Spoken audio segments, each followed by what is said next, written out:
Grato dirigirme a ustedes en representación del Laboratorio Servier para darles la más cordial bienvenida al curso PADDIA, el curso básico virtual para el manejo integral del paciente con diabetes mellitus tipo 2.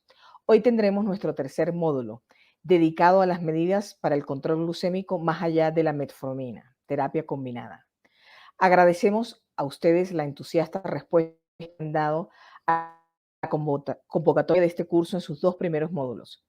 Y nos complace tener esta nueva oportunidad de compartir el conocimiento y la experiencia del doctor Argemiro Fragoso en este campo tan apasionante como es el campo de la diabetes y desde luego contribuir con la educación médica continua con todos los profesionales que hoy nos acompañan.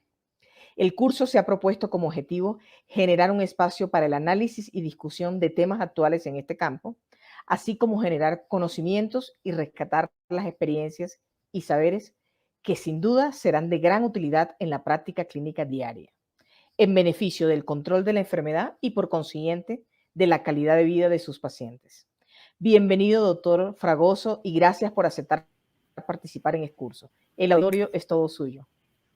Tomasa, buenas noches y muchas gracias por tu amable presentación. Desde luego también gracias a Liliana, a Pedro, a Vivi que nos acompañan en este propósito. A mis colegas, buenas noches a todos. Les estoy deseando desde aquí, desde mi casa en Bogotá, un feliz año a todos, que tengan mucha salud, mucha prosperidad y que todas sus metas este año sean alcanzadas y deseándoles que se cuiden lo más que puedan, digamos, del rebrote del COVID-19. Lo que vamos a hacer esta noche es darles una visión global sobre cómo nosotros enfocamos el control glicémico de los pacientes con diabetes y qué hacemos habitualmente más allá de metformina. En realidad, si ustedes se quedan solamente con esta visión global, probablemente no aprovechen mucho este módulo. Les he enviado con la compañía una serie de anexos donde básicamente están las guías más relevantes que ustedes tienen que conocer sobre el manejo de la diabetes mellitus tipo 2, en particular las recomendaciones de la ADA y de la Asociación Europea para el Estudio de la Diabetes, que como ustedes saben se publican conjuntamente. Les envié las recomendaciones de este año. Les envié también una actualización de la guía canadiense, que como les he dicho en el pasado me encanta, y adicionalmente a eso también les he dado o enviado un resumen de la visión de la Organización Mundial de la Salud frente a este, digamos, enfoque o manejo de la diabetes tipo 2. Y me gustaría, más allá de mostrarles ya mis conflictos de interés que ustedes los conocen, recordarles que en realidad estamos a casi 100 años de la, digamos, descubrimiento de la insulina. Recuerden ustedes que en enero de 2011, de 2021, perdón, 22 para ser más exactos, el 11 de enero del año 22, a 1922, Leonard Thompson recibió la primera dosis de insulina de origen animal en el Hospital General de Toronto. Esto fue un hito muy importante en lo que conocemos de la diabetología moderna, porque como todos ustedes saben, el tener diabetes tipo 1 en aquella época, antes de la aparición de la insulina, era realmente una sentencia de muerte. Como ustedes recordarán, estos pacientes fallecían prácticamente en cuestión de 3 o 6 meses.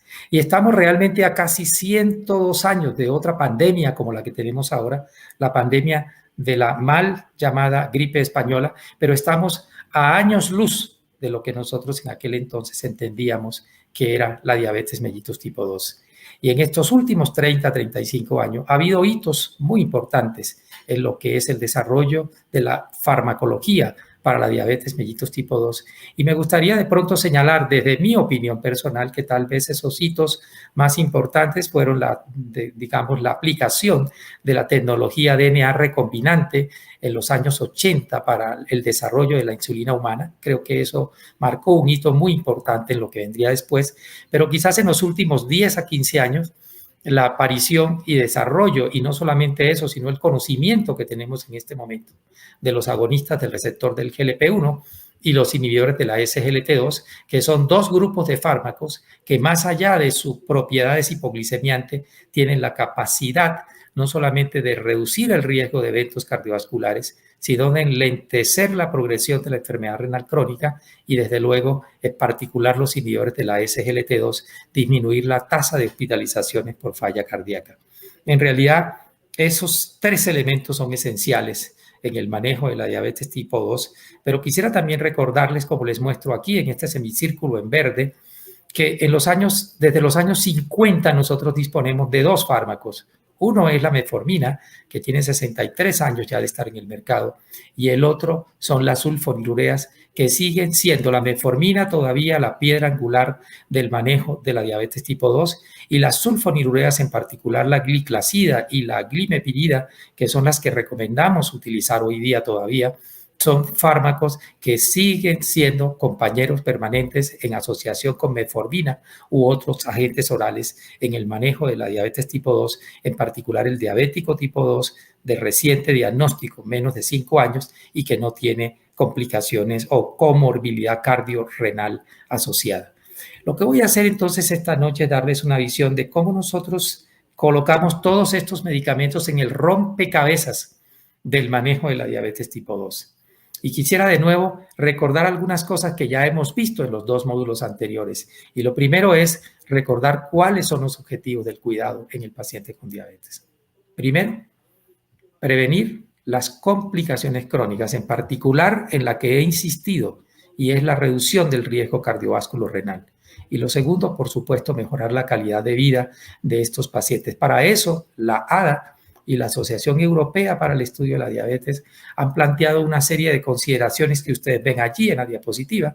No las voy a leer, ya las hemos revisado, que van fundamentalmente orientadas a entender que el actor principal de este enfoque global y de este enfoque integral es el paciente, no la enfermera, no el médico, no el educador en diabetes, no el entorno familiar, es el paciente. Y lo que tenemos que hacer con ese paciente, más allá de tener en cuenta los factores específicos de cada quien, es acordar y a implementar con él un plan de manejo que estemos monitoreando continuamente y que revisemos y acordemos con él. Por eso, uno de los elementos importantes a tener en cuenta cuando uno decide una terapia en el manejo de la diabetes tipo 2 son las preferencias del paciente. Si yo tuviera que resumir cuáles son los puntos centrales que usted como médico de atención primaria tiene que tener en cuenta, yo recomendaría que tenga en cuenta, en primer lugar, si el paciente tiene o no tiene comorbilidad cardiorrenal. Eso es fundamental para decidir qué tipo de terapia vas a agregar más allá de la metformina. Número 2, la eficacia hipoglicemiante del medicamento. Número 3, la, capacidad mayor o menor de ese fármaco de generar hipoglicemia. Número 4, el peso. ¿Qué tanto impacto tiene ese medicamento sobre el peso del paciente? Y, por supuesto, los costos y, como dije antes, las preferencias del paciente. Entonces, morbilidad cardiorrenal, eficacia, costos, hipoglicemia, peso y las preferencias del paciente son los elementos centrales que muy someramente nosotros tenemos en cuenta cuando vamos a iniciar una terapia. Pero antes de enfocarme sobre cómo hacemos esto, me gustaría volver a recordarles en realidad cuáles son los elementos centrales de la fisiopatología de la diabetes tipo 2. Y de nuevo recuerdo que los 3 elementos centrales en este paciente son una disminución o una disfunción progresiva de la célula beta, una disminución de la captación periférica de glucosa, sobre todo a nivel de músculo, y un aumento de la producción hepática de glucosa mediada por gluconeogénesis. Pero si yo tuviera que resumir el elemento fisiopatológico central, el que ustedes no tienen que olvidar, el que tienen que tener en cuenta cada vez que ustedes inician una terapia, es recordarles que aún en condiciones de insulinoresistencia constantes, este paciente tiene, como lo ven ahí en la diapositiva, una disfunción progresiva de la célula beta, recuerde, por ahora irreversible, crónica, que los obliga a ustedes a hacer terapias combinadas casi desde el inicio. Cada vez estamos haciendo esto, ya hablaremos sobre eso con más frecuencia, y que nos explica la razón por la cual nosotros no solamente necesitamos manejar a estos pacientes con agentes orales, sino que de acuerdo a la evolución de la enfermedad, nosotros tendríamos que pensar en terapias inyectables. Quiero recordar algo que parece de perogrullo. Mire, salvo los inhibidores de la SGLT2, salvo los inhibidores de la alfa-glucosidasa y la propia insulina per se, todos los demás medicamentos, la metformina, las sulfonilureas, los inhibidores de la DPP4, los agonistas del receptor del GLP-1 funcionan gracias a que el paciente secreta insulina endógena. En la medida en que el paciente tiene una menor reserva de insulina endógena, en ese sentido, no van a funcionar esos medicamentos. Por eso necesitamos, en muchas ocasiones, combinarlos con insulina. ¿Cuál es el paciente, por ejemplo, que mejor responde a un agonista del receptor del GLP-1 o el paciente que responde mejor a una sulfonilurea? Pues el paciente que tiene una reserva endógena adecuada de insulina, porque estos medicamentos actúan en función de la secreción endógena de insulina. La diferencia que hay entre el agonista o el inhibidor de la DPP-4 y la sulfonilurea es que la sulfonilurea estimula la liberación endógena de insulina independientemente del grado de control glicémico, a diferencia de lo que pasa con el inhibidor o el agonista, que estimulan la liberación endógena de insulina, pero cuando la glucosa en ayunas está por encima de 110, 115 miligramos de cilitro. Por lo tanto, estos conceptos son importantes y es importante entonces entender que probablemente un paciente que recibe una sulfonilurea y tiene menos de 5 años de evolución va a responder muy bien. Pero ese paciente que tiene 15 o 20 años de evolución de la enfermedad probablemente no responda bien a una sulfonilurea, probablemente no responda bien solamente a metformina, sino que esos pacientes requieren habitualmente insulinoterapia. En diabetes tipo 2 casi siempre insulinoterapia basal, y eso es lo que vamos a ver nosotros en el próximo módulo. De manera que vamos a dar una visión global de lo que hacemos. Yo voy a tomar muy en cuenta las recomendaciones de la ADA y de la Asociación Europea de la Diabetes, pero a lo largo de la presentación les iré haciendo las diferencias con otras guías, empezando por la guía del Ministerio de la Salud, que todavía está vigente y que está en este momento bajo revisión. De manera que con esa visión me gustaría también recordarles que el papel esencial de tener un buen control glicémico es, como se vio aquí en el UKPDS, es la reducción de las complicaciones microvasculares, bien sea la aparición y o progresión de las mismas, si el paciente ya las tiene. ¿A qué nos referimos cuando hablamos de complicaciones microvasculares? Retinopatía, nefropatía y neuropatía, fundamentalmente periférica y autonómica. Pero también sabemos, y se los comenté en los primeros 2 módulos, que si yo inicio, digamos, desde el comienzo con un buen control y antes de que aparezcan las complicaciones, como se vio en el UKPDS, tener un buen control glicémico reduce el riesgo de la enfermedad cardiovascular y potencialmente la mortalidad, a diferencia de lo que se vio en estos estudios como el ACOR, el ADVANCE y el BADT, que fueron 3 megaestudios en pacientes que ya tenían daño macrovascular, en los cuales ciertamente un mejor control glicémico sí redujo el riesgo de progresión de la enfermedad microvascular, pero no tuvo un impacto significativo en la reducción de la enfermedad cardiovascular y menos en la mortalidad. Por lo tanto, de nuevo, el concepto es mejor control,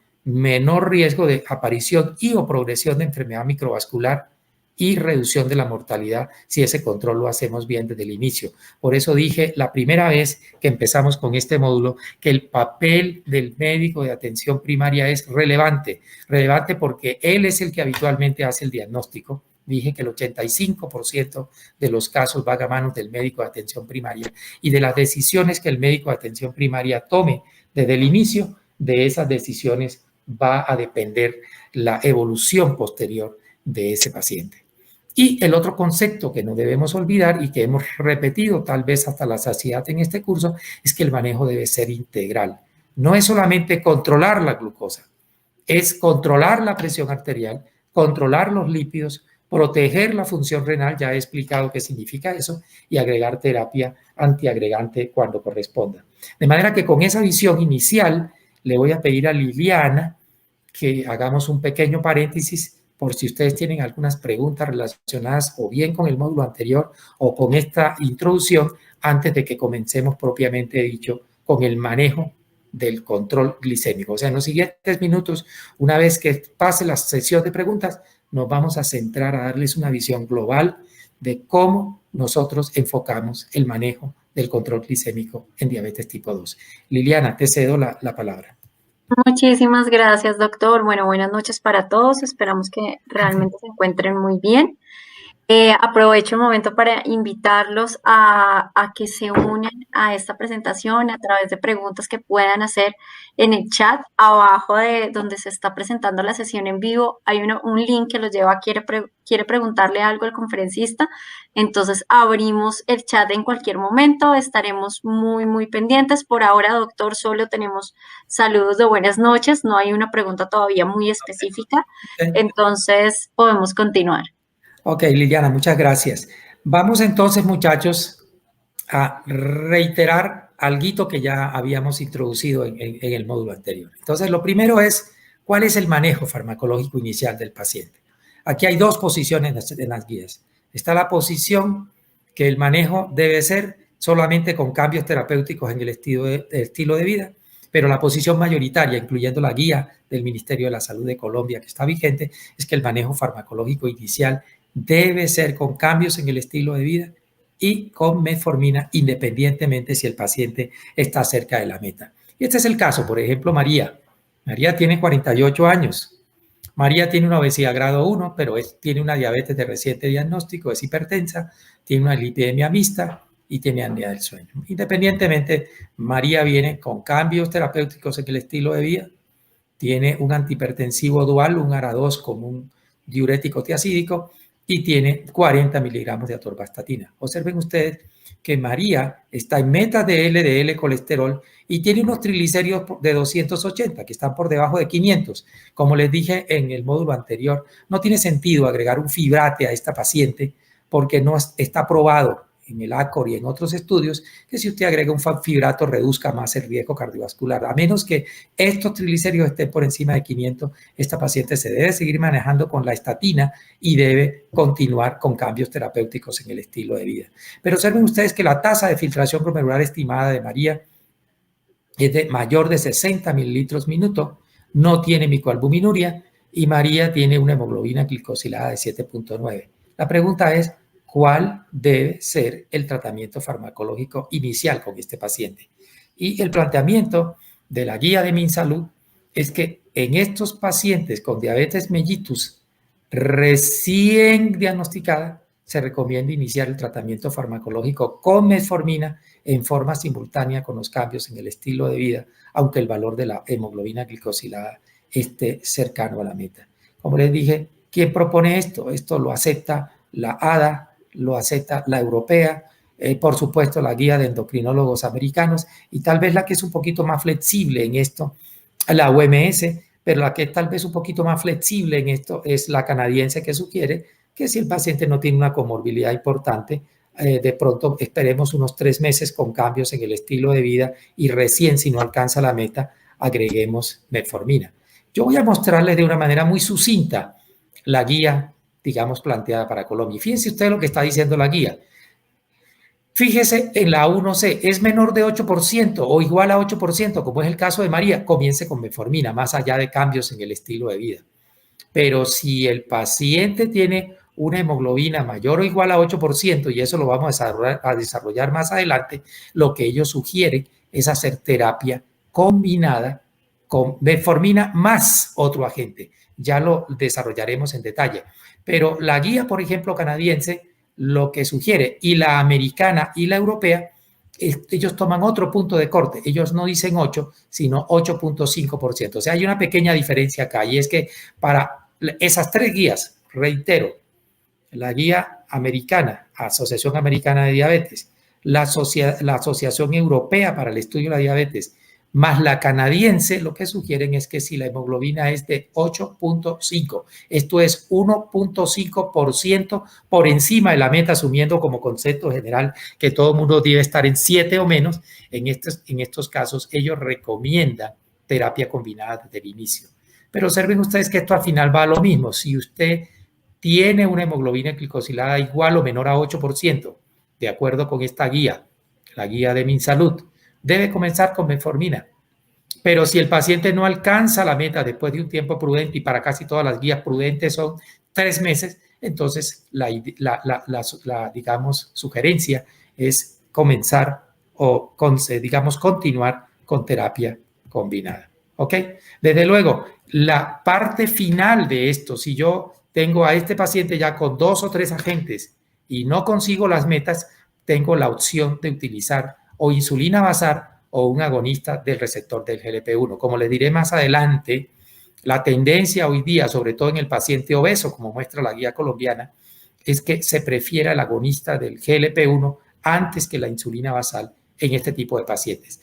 ¿Cómo iniciar y en quién iniciar y por qué iniciar insulina basal? Eso es lo que vamos a ver en el tercer módulo, que por supuesto la daremos con más detalle, presentaremos los casos clínicos, pero en mi opinión, un médico de atención primaria tiene que estar en capacidad por lo menos de manejar al paciente con 2, a lo sumo 3 agentes orales. Yo no soy muy amigo de llegar a 3 agentes orales, aunque admito que en la práctica clínica diaria tengo algunos que otros pacientes con 3 agentes orales. Depende eso también de las preferencias del paciente. Y la razón esencial por la que no voy o no insisto con el tercer agente, es que cuando usted agrega un tercer agente, la eficacia máxima que consigue es alrededor del 0.5% de descenso de la hemoglobina glicosilada. De manera que a menos que el paciente esté cerca de la meta, asumamos que el paciente tiene 7.4, con 2 agentes, uno podría ensayar un tercer agente, pero en la mayoría de los casos estamos con los pacientes con 2 agentes y hemoglobina glicosilada 1% por encima de la meta, y en ese caso es preferible utilizar terapia inyectable, bien sea un agonista de receptor del GLP-1 o bien sea una insulina basal o algo que no vamos a ver en este curso, que es intensificar la terapia mucho más, que es combinar simultáneamente insulina basal con agonistas del receptor del GLP-1, habitualmente en una sola lapicera para aumentar la adherencia, que eso, implica una intensificación mucho mayor y que nos obvia algo que hacíamos en el pasado, que es hacer los esquemas basal-bolo. Voy a decirlo de esta manera, en diabetes tipo 2 cada vez hacemos menos esquemas basal-bolo, ¿ok? Y si alguno de ustedes alguna vez o está haciendo esquema basal-bolo, lo que recomiendo es que nunca, a menos que esté contraindicada, suspenda la metformina. E incluso los inhibidores de la SGLT2 también se pueden dejar, incluso los inhibidores de la DPP4 también, y en algunos casos muy puntuales se pueden dejar las sulfonilureas a la dosis del 50% de la dosis clínicamente, útil o de máxima farmacológica. Ya hablaremos sobre ese aspecto. Pero este panorama aquí lo que nos está diciendo es que si el paciente tiene una diabetes de reciente diagnóstico y su hemoglobina glicosilada es menor o igual a 8, comenzar con metformina. Si el paciente tiene, una hemoglobina mayor de 8 o de 8.5 para la europea o la americana o la canadiense, en ese caso la sugerencia es continuar con una terapia continuada o iniciar con terapia combinada. Metformina más, ya veremos quién es ese más.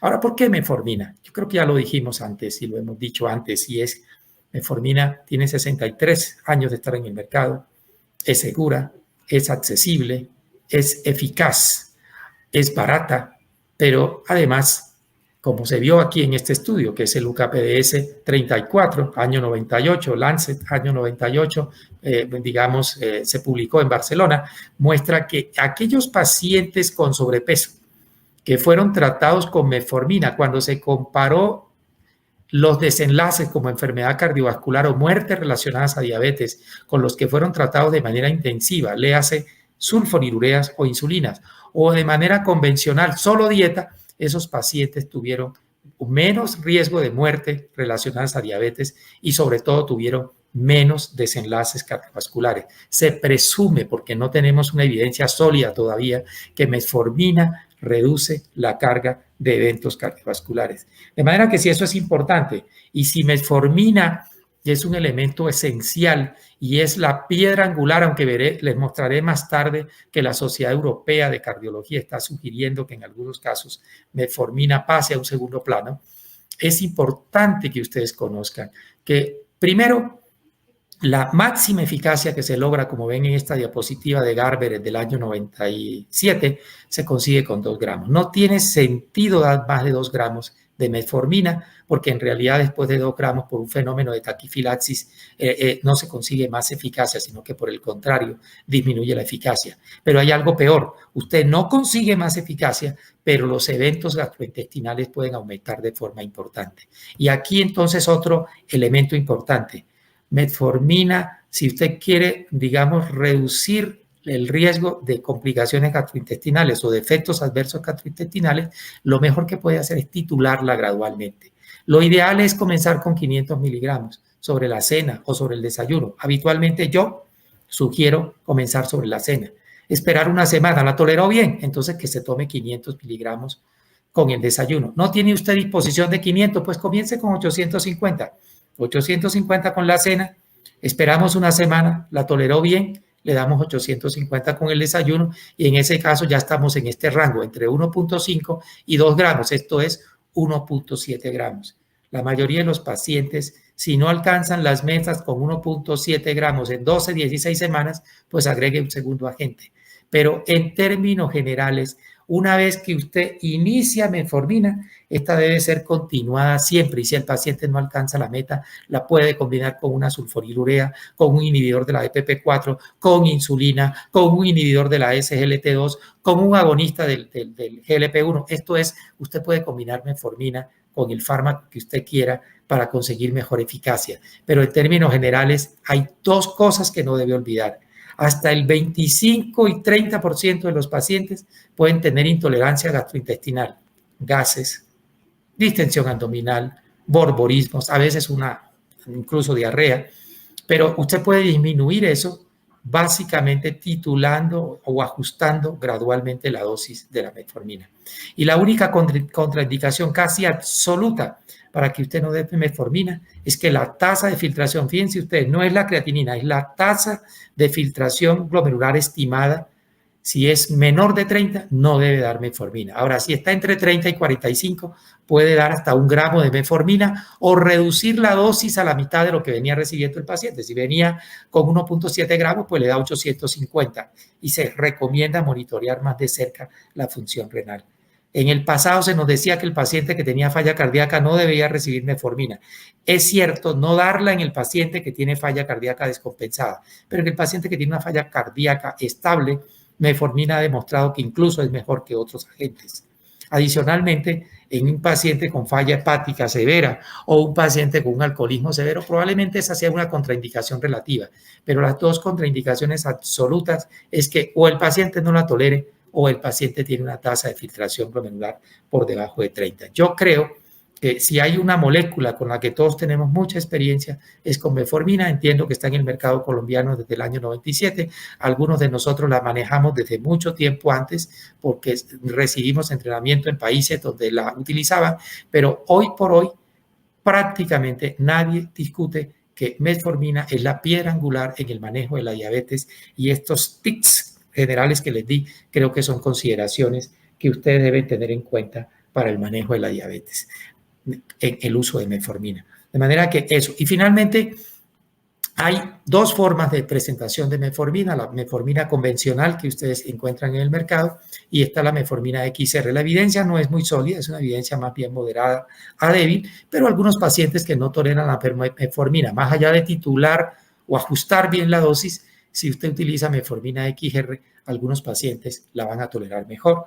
O lo otro que usted puede hacer, y esto es importante, muchos pacientes le toleran a usted muy bien 1 gramo de metformina, pero si usted lo sube a 1,5 gramos, no se la toleran. Entonces, lo que usted tiene que hacer es encontrar cuál es la dosis de metformina que su paciente tolera. Si te tolera 500, maravilloso. Te toleró 1 gramo, mejor. Te toleró 1.7, excelente. Pero siempre en lo deseable es que la base del tratamiento del manejo del paciente con diabetes tipo 2 y sobre todo inicialmente debe ser metformina. De manera que Liliana, con eso paro acá y no sé si hay por allí algún comentario o alguna preguntita sobre lo que sigue. Claro que sí, doctor. Ya tenemos activación de nuestro chat de preguntas, doctor. Entonces tenemos varias. Quiero comenzar por esta que nos manda un participante y es hablando de que pues hay muchas moléculas nuevas que han llegado al mercado, que están disponibles. Usted mencionaba las sulfonilúreas. ¿Estas aún tienen espacio en el tratamiento de la diabetes? La respuesta es sí y con mayúscula. Yo sé, y lo digo y lo voy a decir así abiertamente, hay muchos de mis colegas endocrinólogos, internistas, médicos de atención primaria que tienen una mala opinión de las sulfonilureas y la asocian digamos, llaman ellos agotamiento de la función de la célula beta. Ya les estoy recordando que eso es parte también del proceso. Sí se ha observado, digamos, in vitro, un estudio hecho con glibenclamida, no con las otras sulfonilureas, pero mi respuesta es sí con mayúscula, y al final de la presentación les voy a hacer algunos comentarios sobre las sulfonilureas y cómo ellas se han venido reposicionando, sobre todo en lo que tiene que ver con seguridad cardiovascular en años recientes, sobre todo en los últimos 3 o 4 años. Entonces la respuesta es sí. Ahora, cuando uno habla de sulfonilureas, eso es un grupo grande. En muchos países todavía incluso la clorpropamida se consigue. Las sulfonilureas que recomendamos hoy es la gliclazida y la glimepirida, porque son sulfonilureas que se asocian con menos riesgo de hipoglicemia, menos ganancia de peso y tienen una tasa, digamos, de asociación con eventos cardiovasculares mucho menor de la que se ha observado tradicionalmente con glibenclamida. Dejo esa respuesta ahí y yo espero complementarle la respuesta a mi colega al final de la presentación. Claro que sí, doctor, muchas gracias. Tenemos una siguiente pregunta hablando acerca de las guías y los tratamientos que se presentaron. Hoy en día se presentan varias moléculas, monoterapias, biterapias para tratamiento de diabetes. De acuerdo con su opinión, ¿por qué justificar el hecho de que tengamos pacientes que aún no están controlados en Colombia y tenemos cifras altas? Bueno, ahí hay muchas cosas. Hay que ver, digamos, en qué seguro está ese paciente y qué tipo de, digamos, de atención presenta ese paciente. Muchos de los seguros nuestros todavía no se ha entendido que el manejo de la diabetes debe ser no solamente integral, sino multidisciplinario. Muchos pacientes solamente reciben la atención del médico, atención primaria, no reciben opinión de otros expertos, no reciben educación diabetológica, no reciben acompañamiento con nutriólogos o con nutricionistas y con educadores en diabetes. Entonces, en la medida en que el paciente no recibe educación diabetológica y no puede dimensionar lo que significa tener la enfermedad, eso nos lleva al fracaso. Pero de parte de nosotros los colegas existe lo que llamamos la inercia. Inercia que en parte tiene que ver con actitudes que asume el propio paciente. Inercia que en parte tiene que ver con los seguros, el pagador, pero la mayor parte de la inercia recae sobre nosotros los médicos. Las estadísticas y las cifras muestran que el 50% y un poquito más de la responsabilidad y la inercia es nuestra. Y es típico. El paciente te llega con una hemoglobina glicosilada de 7.8, de 8.4, de 8.7, está recibiendo metformina 1.7 gramos o 1 gramo y el médico de pronto dice, bueno, pero espérate, vamos a ajustar un poquito más aquí la dieta, que no sé qué, venga dentro de 3 meses, no lo ve dentro de 3 meses, sino 6 meses. Y hay algo en lo que es muy puntual, todas las asociaciones científicas y sobre todo la americana y la europea. La intensificación del tratamiento no se debe retrasar. Ese es un problema, es el problema de la inercia y es un problema que tenemos que resolver y se ve mucho más cuando el médico no dispone de un equipo multidisciplinario que lo apoye en la atención del paciente. Y el otro tema es tiempo. El médico no tiene muchas veces tiempo para poder, digamos, acompañar al paciente, pero también tenemos que reconocer que la inercia tiene que ver también mucho con la actitud del paciente frente a la enfermedad y, como dije antes, el hecho de que no reciba educación diabetológica. Yo creo que esto me hace recordar algo que es bueno que se lo recuerde a mi colega o él de pronto ya lo insinúa, y es que en Colombia se estima en que más o menos alrededor de un 50% de los pacientes, apenas ese porcentaje está en meta. La otra mitad está fuera de metas. Pero le doy una buena noticia. En los últimos 15 años hemos avanzado. Antes hablábamos de un 30, 35% y en los últimos 15 años ya estamos hablando, por lo menos para la mayoría de las, digamos, empresas prestadoras de salud, que estamos alrededor del 50%, en parte porque el ministerio también está exigiendo, digamos, unos parámetros que obligan a que sean más acuciosos en alcanzar estas metas. Pero, de nuevo, el tema no es solamente glucosa, el tema es manejo integral. No sé si hay otra pregunta por ahí, Liliana. Hay una última pregunta, doctor, y es, las guías colombianas contemplan los inhibidores de SGLT2 como una opción y no contempla otros tratamientos. ¿Cree usted que con los últimos estudios esto se pueda actualizar? Sí, y de hecho la guía entendemos que está bajo revisión, pero yo incluso ahora se las voy a volver a mostrar y me gustaría recordarles que en realidad, vamos a decirlo de esta manera, la guía no está del todo agotada. La guía incluso desde el inicio, a pesar de que está, entre comillas, algo desactualizada, en realidad está todas las opciones, todas, y todas las opciones se pueden contemplar. Entonces, para responder un poquito también eso, vamos a hablar de lo que es el concepto de terapia combinada desde el inicio. Ya lo habíamos insinuado. ¿Cuáles son las recomendaciones del Ministerio de la Salud? La guía nuestra, que si está por encima de 8, la hemoglobina glicosilada, se recomienda utilizar terapia combinada desde el inicio con metformina y otro diabético oral. ¿Dónde está, digamos, el atraso, entre comillas, de nuestra guía, que sugiere que la recomendación es que agreguemos un inhibidor de la DPP4? Pues esta guía fue publicada ya hace más de 5 años y no teníamos el conocimiento que teníamos hoy, pero la razón de peso por la cual en aquel entonces se recomendó un inhibidor de la DPP4 era que en un estudio de costos se encontró que esto era más costo efectivo que lo que teníamos en ese momento y por esa razón la guía plantea realmente eso. Pero fíjense ustedes, veámosla de nuevo. Fíjense que la guía dice que si la hemoglobina glicosilada es mayor del 8%, entonces uno debería combinar metformina con un inhibidor de la DPP4. Recordémoslo, los inhibidores de la DPP4 son seguros, no son los más eficaces. Ya les mostraré adelante que quizás del grupo de fármacos que tenemos, quizás no, es el fármaco menos eficaz comparado con los otros, pero no promueve la ganancia de peso ni promueve tampoco la hipoglicemia. Por lo tanto, es una buena opción. Y creo que para la mayoría de los pacientes, sobre todo los pacientes libres de enfermedad o morbilidad cardiorrenal, esta es una buena opción, como también es una buena opción utilizar sulfonilurea, sobre todo si la hemoglobina es mayor del 9%. Más adelante les diré que una de las, digamos, efectos, digamos, de la hemoglobina, perdón, de la sulfonilurea es que son muy eficaces. Reducen la hemoglobina glicosilada habitualmente en monoterapia por encima del 1%. Y cuando tenemos, por ejemplo, una hemoglobina glicosilada por encima del 9%, probablemente agregar un inhibidor de la DPP4 o un inhibidor de la SGLT2 no nos lleve a las metas. Entonces, en estos pacientes con hemoglobinas altas, el uso de glimepirida o de gliclazida, que son dos, digamos, sulfonilureas de última generación que se asocian con menos riesgo de hipoglicemia y con menos ganancia de peso y que son seguras desde un punto de vista cardiovascular. Ya les mostraré el estudio Caroline con glimepirida. Se pueden utilizar y de hecho, aún en pacientes severamente descompensados, se los comentaré más adelante y lo digo, tómenlo con pinzas, porque en manos de un médico de atención primaria depende de qué tanta experiencia tenga. De pronto por ahí no es una buena recomendación, pero más adelante hablaré de nuevo sobre eso. Pero fíjense ustedes que está diciendo un inhibidor de la DPP4, pero también le está diciendo que usted puede considerar la opción de un inhibidor de la SGLT2. Los inhibidores de la SGLT2 no solamente reducen la glucosa, sino que adicionalmente, digamos, tienen, digamos, y se ha demostrado en estudios clínicos controlados que reducen el riesgo de nuevos eventos cardiovasculares, reducen el riesgo de hospitalizaciones por falla cardíaca y adicionalmente a eso enlentecen la progresión de la enfermedad renal crónica.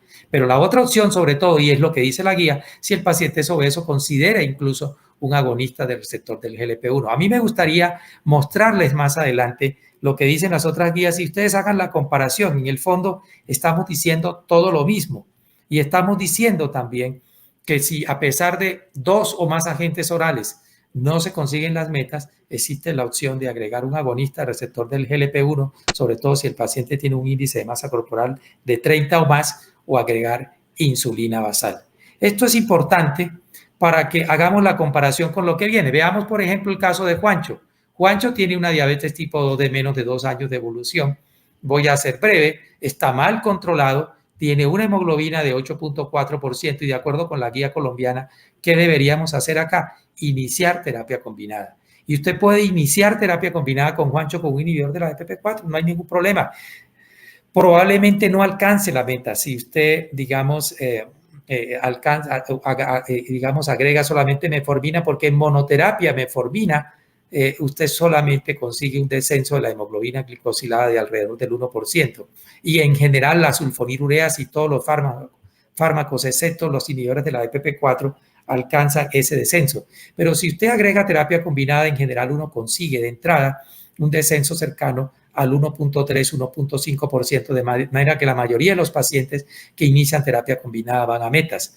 Pero hay algo mejor todavía. No tenemos una evidencia sólida, pero tenemos por lo menos 3 estudios ya en los últimos 4 años que muestran que la terapia combinada de inicio mantiene la durabilidad del buen control mucho más tiempo que cuando usted inicia monoterapia. Pero a mí me gustaría también decirlo, y lo voy a decir en base a una de las preguntas que ustedes hicieron, es que usted puede utilizar aquí lo que a usted se le ocurra. Este paciente tiene sobrepeso, pero si este paciente es un paciente obeso, también podría iniciar metformina con un agonista del GLP-1. Este paciente tiene una excelente función renal, es un paciente de reciente diagnóstico. ¿Quiénes son los pacientes que mejor responden a una sulfonilurea? Los pacientes que tienen menos de 5 años de evolución, los pacientes que tienen una tasa de filtración por encima de 60, que no están en folifarmacia, y son pacientes que en ese contexto tienen menos riesgo de hipoglicemia. Si usted utiliza gliclazida o utiliza glimepirida a dosis clínicamente útiles, como diré más adelante, esa es una buena opción. Así que con este paciente usted tiene aquí la opción de utilizar o una sulfonilurea tipo gliclazida o glimepirida, o un inhibidor de la DPP-4, preferiblemente sitaglitina o linagliptina, o usted tiene la opción de utilizar también un inhibidor de la SGLT2. Con cualquiera de estos medicamentos, digamos, usted si lo inicia en terapia combinada con metformina y si lo inicia incluso en una sola tableta, probablemente va a tener no solamente un mejor control, sino una mejor durabilidad. Ahora, el concepto de qué hacer más allá de metformina va más o menos en el mismo orden. Digamos que si usted no alcanza la meta con monoterapia, como el caso de María, pues usted podría considerar, como lo dice aquí, la adición de un segundo agente, y de nuevo la guía de MinSalud insiste en la posibilidad de adicionar un inhibidor de la DPP-4, pero como les dije antes, usted tiene siempre la opción de agregar cualquiera de los medicamentos que hemos comentado antes. ¿Qué tiene que tener en cuenta? Lo que dije antes, la eficacia, el impacto sobre el peso, el impacto sobre el riesgo de hipoglicemia, la comorbilidad cardiorrenal, las preferencias del paciente y, por supuesto, también los costos. Para la OMS, por ejemplo, si ustedes leen la recomendación de la OMS, para la OMS, el fármaco de elección después de metformina es una sulfonilurea. No cualquier sulfonilurea. Recomendamos que en vez de glibenclamida, que es lo que todavía se sigue formulando en muchos sitios, formulemos gliclazida o formulemos glimepirida. Pero también tiene la opción de elegir un inhibidor de la DPP-4. ¿De qué va a depender eso? Va a depender de la hemoglobina glicosilada. Si este paciente, como Eduardo, tuviera una hemoglobina glicosilada de 7,6, yo no dudaría en poner un inhibidor de la DPP-4 porque estoy seguro que lo voy a llevar a metas. Pero probablemente Eduardo aquí se beneficia más de un inhibidor de la SGLT2. O Eduardo se beneficia aquí más de 4 miligramos de glimepirida o de 2 miligramos de glimepirida o de 30 miligramos de gliclazida MR o de 60 miligramos de gliclazida MR. No tiene sentido de pronto agregar aquí en este paciente una terapia inyectable porque es un paciente por debajo, con un índice de masa corporal por debajo de 30 y es un paciente libre de comorbilidad. El concepto es agregue un segundo agente y más allá de cuál agente, lo importante es que usted piense en la eficacia, en qué punto de hemoglobina glicosilada está ese paciente y cuál es la comorbilidad asociada. De manera que quiero dejarle varias conclusiones. La metformina es el fármaco de primera elección y la mejor forma de utilizar metformina es utilizarla de manera gradual hasta llevar a un paciente a una dosis tal que sea tolerable por el paciente y que ojalá esté idealmente por encima de 1 gramo, alrededor de los 2 gramos. 1, 2 gramos. Si el paciente no alcanza las metas con la monoterapia, agregue un segundo agente. Dependiendo de la comorbilidad asociada, dependiendo de la hemoglobina de base, dependiendo de la eficacia del agente que usted va a utilizar, dependiendo de la preferencia del paciente, de los costos y del impacto sobre el peso y el riesgo de hipoglicemia, usted puede elegir indistintamente un inhibidor de la DPP-4, puede elegir una sulfonilurea, puede elegir un inhibidor de la SGLT2 y en aquellos pacientes obesos que están fuera de metas y que tienen hemoglobinas glicosiladas habitualmente por encima de 8.5, se puede considerar también la opción de un agonista del receptor del GLP-1 y en casos, menos frecuente, el uso de insulinas basales, que veremos en el próximo módulo. Ahora, la otra cuestión que es importante que ustedes tengan en cuenta es que metformina se debe mantener siempre. Siempre y la misma dosis si la tasa de filtración glomerular de ese paciente no cambia. Ahora, si se deteriora la función renal, hay que ajustar la dosis a la tasa de filtración glomerular y tratar de mantener la metformina a menos que el paciente, como dije antes, o no la tolere o el paciente, digamos, tenga contraindicaciones relativas para el uso de la metformina, pero la única, digamos, absoluta es que el paciente tenga una tasa de filtración por debajo de 60. De manera que el manejo inicial no debe ser un problema. El problema es cuando usted enfrenta a un paciente de larga data que ya tiene comorbilidad asociada o que viene con polifarmacia. Y esto es lo que plantea la guía canadiense. Esta es la guía canadiense, ella se revisa cada 5 años, pero cada vez que aparece algo en la literatura médica que obliga a revisar sus planteamientos, ella lo actualiza. La guía canadiense hizo una actualización el año pasado que se las envía a ustedes en los anexos, pero que esencialmente sigue siendo lo mismo. Simplemente lo que reafirma es lo que está aquí de una manera mucho más puntual. Y de nuevo, si el paciente tiene una hemoglobina glicosilada que está 1.5% por debajo de la meta, entonces ellos sugieren comenzar con cambios en el estilo de vida y o iniciar o incrementar la dosis de metformina. Es lo mismo que habíamos planteado y es básicamente lo mismo si ustedes ven que dice la guía colombiana, simplemente que la guía colombiana no habla de menos de 1.5, sino de menos de 1%, o sea, 8%. Aquí se está hablando hasta 8.4%. Ahora, si usted tiene un paciente que de inicio ya tiene 8.5 o más, entonces lo que sugieren ellos es comenzar metformina y agregar un segundo agente, cualquiera de los que mencionamos antes. Si el paciente está descompensado, y sobre eso hablaremos más adelante en función de lo que sugiere la guía americana y europea, entonces estamos sugiriendo de pronto comenzar terapia inyectable, en algunos casos terapia con insulina basal. Pero lo segundo que usted se tiene que plantear frente a un paciente que viene ya sea para terapia de inicio o sea para terapia combinada, independientemente de qué objetivo terapéutico, en qué meta terapéutica está, es preguntarse si el paciente tiene o no tiene enfermedad cardiovascular. Si tiene o no tiene, no está explícito, muy explícito acá, enfermedad renal crónica. Y si tiene o no tiene falla cardíaca. Son esas tres cosas. ¿Tiene o no tiene enfermedad cardiovascular? Yo volveré sobre eso más adelante. Si la respuesta es que el paciente tiene enfermedad cardiorrenal o falla cardíaca, en ese paciente, independientemente del grado de control glicémico, esté o no esté en metas, ese paciente se le debe adicionar a los medicamentos que ya trae o quitar alguno de los que ya trae y dejar en lo posible siempre la metformina, un medicamento del tipo inhibidor de la SGLT2 o un agonista del receptor del GLP-1 que haya demostrado tener beneficios sobre el impacto cardiovascular o sobre la enfermedad renal crónica o sobre la falla cardíaca. Volveré más adelante sobre eso. Pero si el paciente no tiene enfermedad cardiovascular, ustedes tendrían que seguir las generalidades que mencionamos antes, teniendo en cuenta sobre todo la eficacia del fármaco, teniendo en cuenta sobre todo la capacidad, digamos, del fármaco de generar más o generar menos hipoglicemia, ganancia de peso y, como dije antes, también las preferencias del paciente.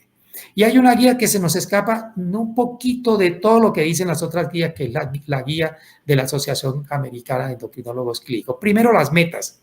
Ellos exigen unas metas mucho más estrechas. Fíjense ustedes que mientras en la mayoría de las guías hablamos de 7 o menos, aquí estamos hablando de menos de 6.5 o más.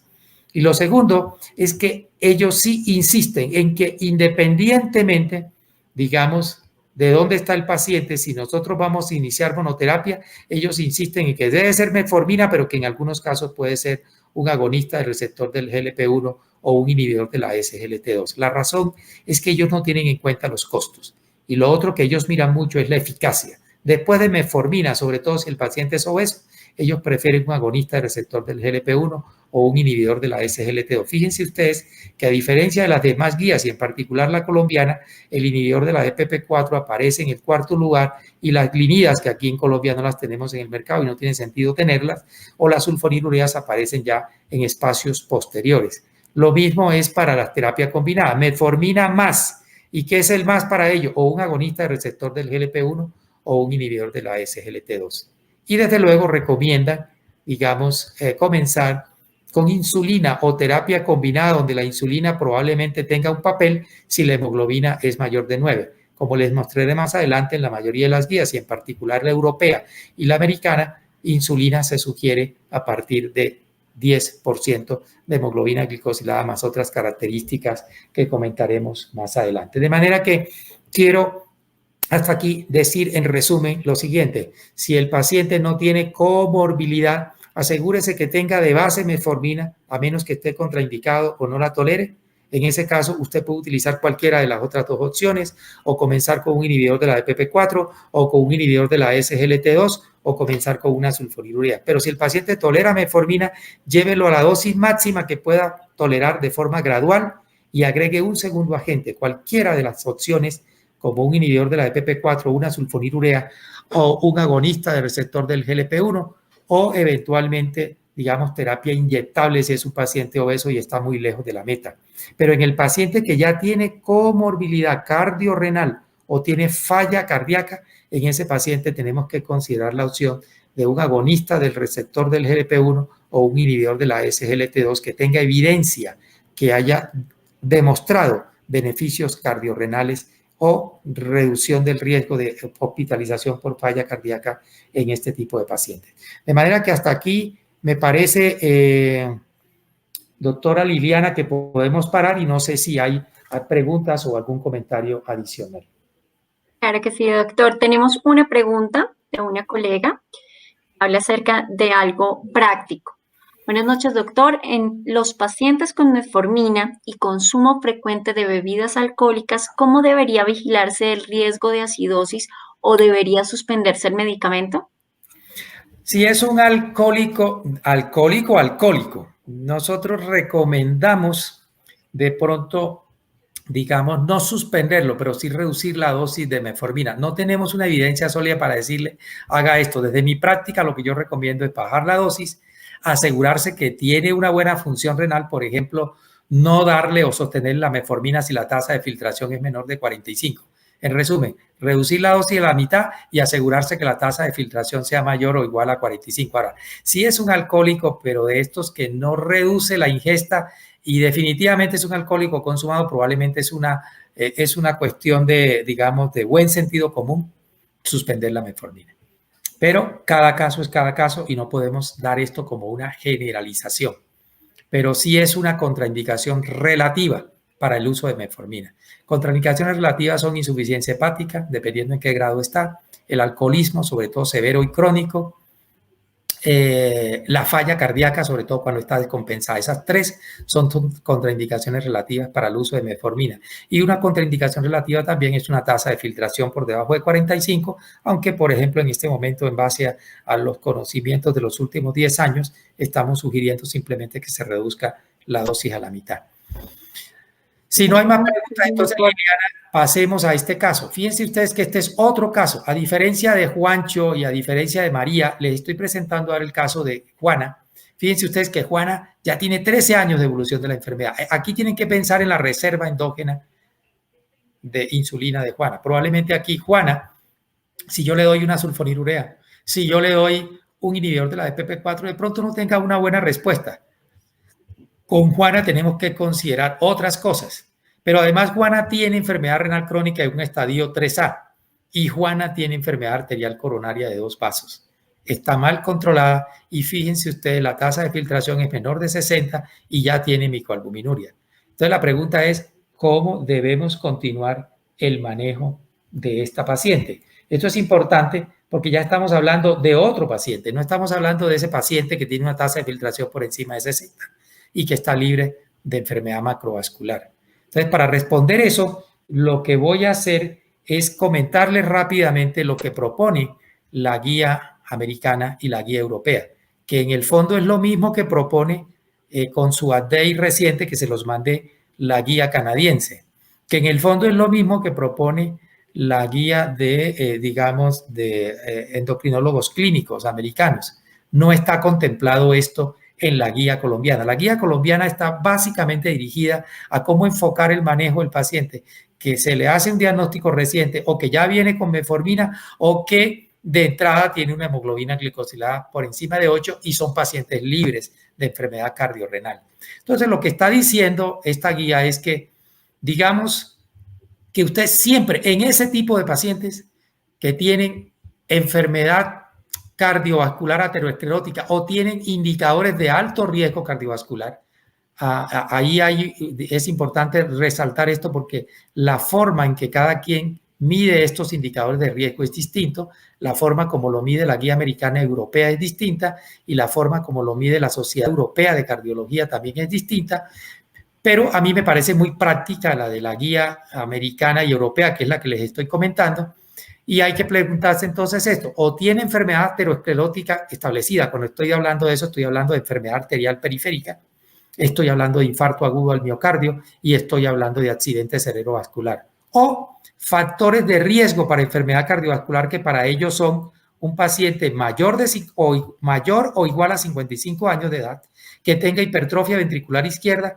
o que tenga además estenosis arterial coronaria o carotidia o de miembros inferiores superiores al 50%. Reitero, enfermedad aterosclerótica establecida, tuvo un infarto, tuvo un ACV, tiene enfermedad de dos vasos, como el caso que acabo de mostrarles de Juana, tiene dos stent, tiene un stent, tiene un accidente cerebrovascular, o no tiene nada de eso, pero ese señor tiene ya 57 años, tiene hipertrofia ventricular izquierda o tiene estenosis carotidia o de miembros inferiores, arterias de miembros inferiores o de las coronarias superiores al 50%. Ese paciente debe ser, además de la metformina, mantener la metformina y se le debe agregar un agonista del receptor del GLP-1 o un inhibidor de la SGLT2 con beneficios probados para la enfermedad cardiovascular, independiente de si el paciente está o no está en metas de hemoglobina glicosilada. La otra opción es que el paciente tenga falla cardíaca o tenga enfermedad renal crónica. Y recuerden, enfermedad renal crónica, lo vimos en el módulo anterior, todo paciente que tenga una tasa de filtración glomerular estimada por debajo de 60 y o tenga microalbuminuria y o tenga proteinuria. Entonces, o tiene falla cardíaca o tiene enfermedad renal crónica, en esos pacientes nosotros tenemos que considerar uno de estos dos fármacos, o un inhibidor de la SGLT2 o un agonista del receptor del GLP-1. ¿Cuáles son esos medicamentos? Ya les voy a mostrar de manera breve. Pero en términos generales, los agonistas del receptor del GLP-1 que han probado reducción de riesgo cardiovascular, sobre todo el MACE, ¿qué es? Reducción de enfermedad cerebrovascular, infarto al miocardio, agudo al miocardio no fatal o muerte de causa cardiovascular, el MACE de 3 puntos, lo que han mostrado ese beneficio son fundamentalmente liraglutida a dosis de 1.8, la dulaglutide y el otro medicamento que ha mostrado eso es el semaglutide, con el que tenemos más experiencia y que tenemos una evidencia bien sólida de ya hace varios años es con la liraglutide. Y de los inhibidores de la SGLT2 que nosotros tenemos acá en el mercado, lo que han demostrado ese tipo de beneficios, reducción de eventos cardiovasculares, son fundamentalmente la empagliflozina. Ahora, si nos trasladamos al lado de la falla cardíaca, todos los inhibidores de la SGLT2, incluso algunos que no están en el mercado, han demostrado claramente una reducción del riesgo de hospitalizaciones por falla cardíaca. Pero además, todos han demostrado también reducción de la progresión de la enfermedad, digamos, renal crónica. Pero el que tiene más evidencia en protección de falla cardíaca es dapagliflozina. O sea, si uno tiene un paciente con falla cardíaca y tiene que elegir un inhibidor de la SGLT2 yo recomendaría que inicie preferentemente con dapagliflozina, pero si no tiene dapagliflozina a la mano, también puede utilizar empagliflozina. Ahora, si usted tiene que elegir un inhibidor de la SGLT2 para detener la progresión de la enfermedad renal crónica, puede elegir cualquiera de ellos, pero los que tienen más evidencia son fundamentalmente canagliflozina, empagliflozina y dapagliflozina. ¿Ok? Pero en falla cardíaca, digamos, preferentemente DAPA o en segundo lugar, de pronto, empagliflozina. Y finalmente, Si uno piensa en el paciente que tiene proteinuria, en esos pacientes también les va bien con un inhibidor de la SGLT2, pero los agonistas del receptor del GLP-1 sobre todo han demostrado que pueden, sobre todo liraglutida, reducir la progresión de microalbuminuria a proteinuria. Pero independientemente de eso, si el paciente no alcanza las metas, usted siempre tiene que pensar en cualquiera de los demás agentes para llevar a estos pacientes a las metas. Ahora, ¿qué pasa si ese paciente ya está en terapia dual? No importa, metformina más un inhibidor de la SGLT2 o metformina más un agonista, un inhibidor de la EPP4 o metformina más una sulfonilurea, pero ese paciente todavía está fuera de metas. Entonces lo que recomendamos es agregar preferiblemente incluso antes que la insulina y sobre todo si es un paciente obeso, agregar un agonista del receptor del GLP-1. La otra opción es agregar insulina basal, como lo ven aquí abajo, pero si ese paciente tiene una hemoglobina glicosilada de entrada mayor al 10% y o está 2% por encima de la meta, una recomendación es iniciar terapia combinada inyectable de entrada. Esto es un agonista del receptor del GLP-1 más insulina basal o mandar a este paciente a un esquema basal bolo. Eso se escapa de las metas de este curso. Pero ustedes son médicos de atención primaria e independientemente, digamos, del sitio donde estén, les van a llegar estos pacientes en los cuales pueden tener una hemoglobina glicosilada mayor al 10% y o una glucosa mayor a 300 miligramos por ciento. Y además esos pacientes pueden venir con síntomas clásicos de diabetes sugiriendo catabolismo. En esos casos, lo que recomendamos, además de dejar la metformina de base, es que estos pacientes se manejen con insulina basal. Ahora, excepcionalmente, y esto que voy a decir, lo voy a decir con mucho cuidado, lo hacemos. ¿Cuál es el problema cuando usted quiere iniciar insulina basal? El problema es que muchas veces el paciente no tiene la suficiente educación diabetológica, no está preparado para la insulinoterapia, algunos son definitivamente muy reacios, digamos, a recibir la insulina de entrada sin, como digo yo, sin anestesia. Y en esos casos, la opción que nosotros sugerimos es utilizar una sulfonilurea, llámese gliclazida o llámese glimepirida. Las sulfonilureas en este tipo de pacientes dan buenos beneficios, sobre todo si el paciente tiene una buena función renal. Es muy importante asegurarse que tiene una buena tasa de filtración glomerular, vale decir por lo menos por encima de 45, pero la condición sine qua non para que usted haga eso es que ese paciente tiene que ser monitoreado clínica y bioquímicamente de forma cercana. No es que usted le va a dar la sulfonilurea y lo manda para la casa y lo veo dentro de 3 meses. Lo ideal es que mínimo una vez a la semana usted esté haciéndole monitoreo a este paciente hasta que se asegure que su control glicémico mejoró y una vez que eso se alcanza, se puede replantear el manejo de ese paciente en el mediano y largo plazo. Ahora, de nuevo, si estos pacientes, a pesar de 2 o 3 agentes orales o 2 agentes orales más un agonista del receptor del GLP-1 están fuera de metas, usted puede considerar la adición de insulina basal y en eso es que nos vamos a centrar en el próximo módulo. ¿Cuándo, cómo y por qué insulina basal en el paciente con diabetes tipo 2? Ahora, quiero mostrarles de una manera muy rápida, muy global, para que les quede un mensaje global. Y lo voy a pasar a partir de esta, digamos, metaanálisis de Zellniker. ¿Qué es lo que pasa cuando uno da agonistas del receptor del GLP-1 y cuando da inhibidores de la SGLT2 en relación con desenlaces cardiovasculares, en particular la enfermedad aterosclerótica? Mire, es claro que tanto los agonistas como grupo del receptor del GLP-1 y los inhibidores de la SGLT2 reducen el riesgo de enfermedad cardiovascular o de eventos cardiovasculares. En aquellos pacientes que tienen múltiples factores de riesgo, salvo el dulaglutide, en realidad con el estudio Rewind, salvo ese grupo de pacientes, fíjense ustedes que en los pacientes que no tienen de base enfermedad cardiovascular, el riesgo no se reduce de forma significativa. Vean ustedes que todo les da alrededor de 1. En cambio, ven ustedes aquí que todos dan menos de 1, pero no pasan el 1 a causa, que esto es significativo de forma global. El hecho es que, como concepto, ese paciente que ya tiene daño vascular se beneficia de la adición de un agonista del receptor del GLP-1 porque los agonistas del receptor del GLP-1 o de un inhibidor de la SGLT2 porque ambos reducen la carga de eventos cardiovasculares. Pero miren qué interesante, si uno habla de falla cardíaca, vean ustedes que los agonistas del receptor del GLP-1 como grupo no reducen este riesgo. Vean ustedes que esto no fue estadísticamente significativo. En cambio, sí hay un impacto enorme y estadísticamente significativo de los inhibidores de la SGLT2 sobre el riesgo de falla cardíaca y o hospitalizaciones por falla cardíaca. Sobre todo, reduce la tasa de hospitalizaciones de manera significativa por falla cardíaca. Y si vemos desenlaces renales, observen ustedes que el impacto de los agonistas del receptor del GLP-1 es prácticamente ninguno, en tanto que los inhibidores de la SGLT2 reducen la progresión de la enfermedad renal crónica y la progresión de la proteinuria, con lo cual el concepto que quiero dejar aquí esta noche es que si usted está pensando en reducir carga de eventos cardiovasculares, prefiere en primer lugar un agonista de receptor del GLP-1, pero también puede utilizar un inhibidor de la SGLT2. Pero si su paciente lo que tiene es enfermedad renal crónica y o falla cardíaca, en ese paciente es preferible utilizar un inhibidor de la SGLT2. Y estas son las guías de la Sociedad Europea que fueron publicadas a finales del 2019.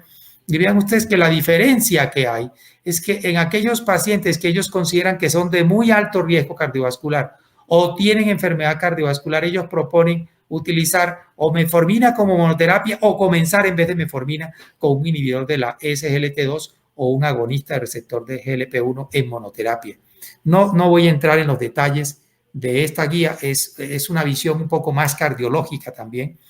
En algunos ambientes académicos se está discutiendo cada vez más esto. Yo pienso que todavía necesitamos más evidencia. Quiero recordarles que estos estudios que les mostré aquí, el 70% de los pacientes tenían de base metformina. Esa es la razón por la cual todavía la mayoría de las guías sugieren que en esos pacientes nosotros tenemos que considerar la opción de mantener metformina y agregar el inhibidor de la SGLT2 o el agonista del receptor del GLP-1 como una segunda terapia.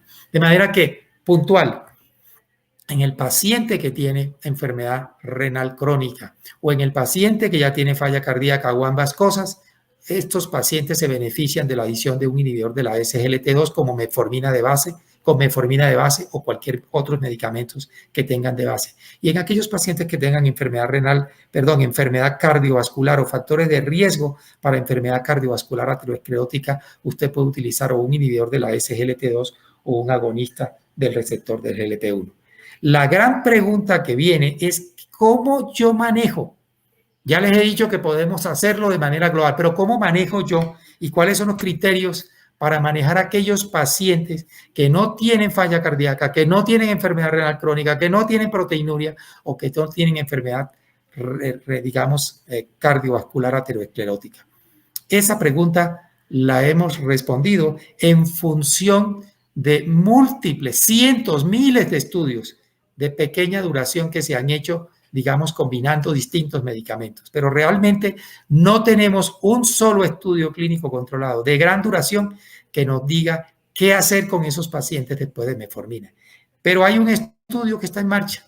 Este estudio publicó su diseño en el 2013, que es el estudio GRAY. Es un estudio que estaba planeado para ser publicado a finales del año pasado, pero lamentablemente se ha extendido un poquito más y creemos que su publicación final la vamos a ver a principios del año que viene o a mediados del año que viene.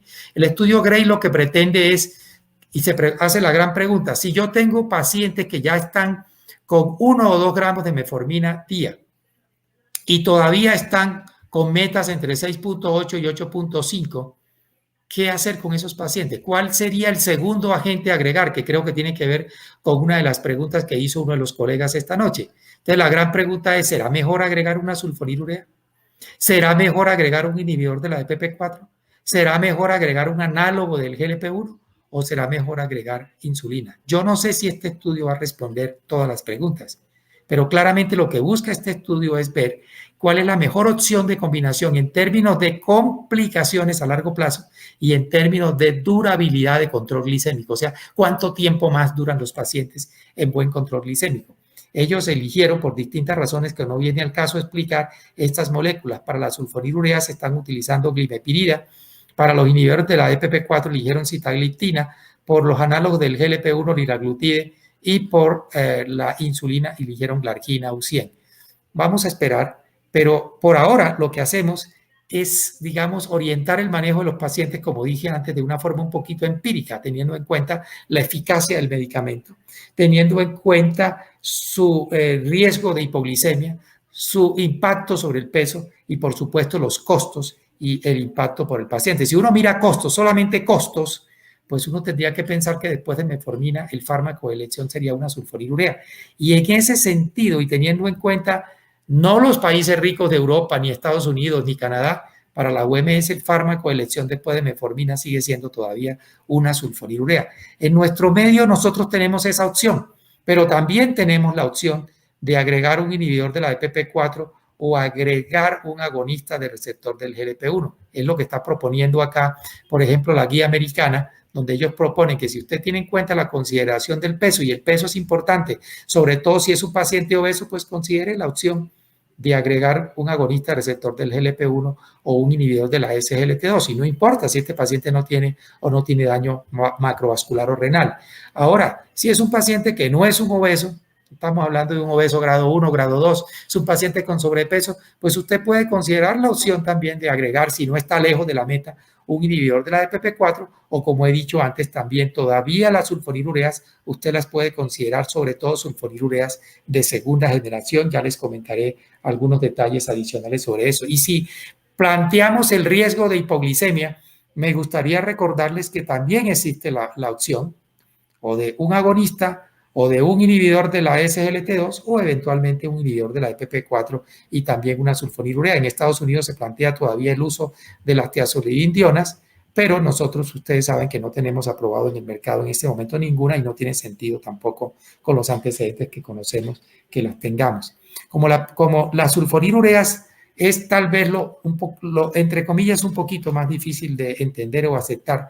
Me gustaría recordarles que cuando nosotros vemos toda la farmacopea que tenemos, y con eso comenzamos esta presentación, fíjense ustedes que en términos generales, en monoterapia, si nosotros consideramos esencialmente la terapia oral, fíjense ustedes que aquí en el medio está la terapia inyectable, sobre todo los agonistas del receptor del GLP-1.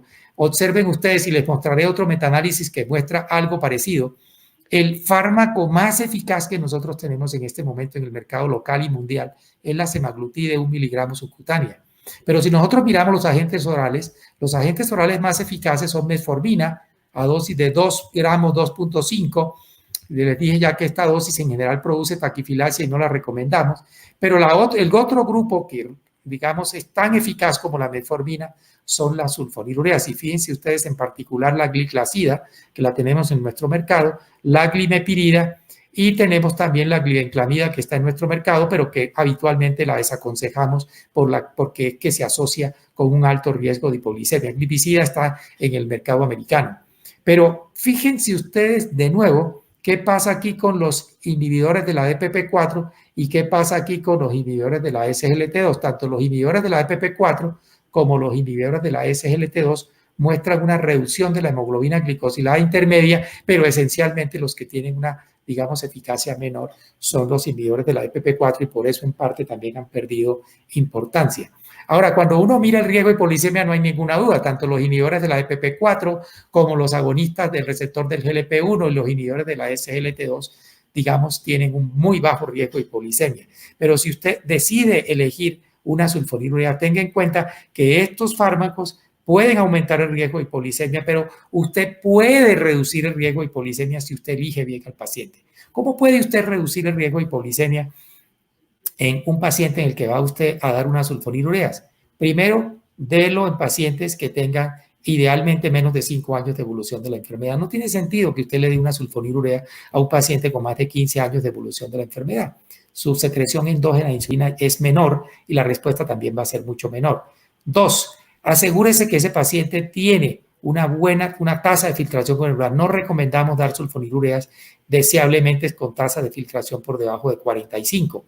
Deseablemente que tengan una tasa por encima de 60. Evite las sulfonilureas en los pacientes añosos y con polifarmacia. Entonces, un paciente añoso con polifarmacia, con una tasa de filtración por debajo de 45, y usted le da una sulfonilurea, pues lo está exponiendo a hipoglicemia. En estos pacientes, ¿quiénes responden mejor? Los pacientes de menos de 5 años de evolución, con una buena tasa de filtración glomerular, pero también depende de la sulfonilurea que usted elige. Uno dice sulfonilureas.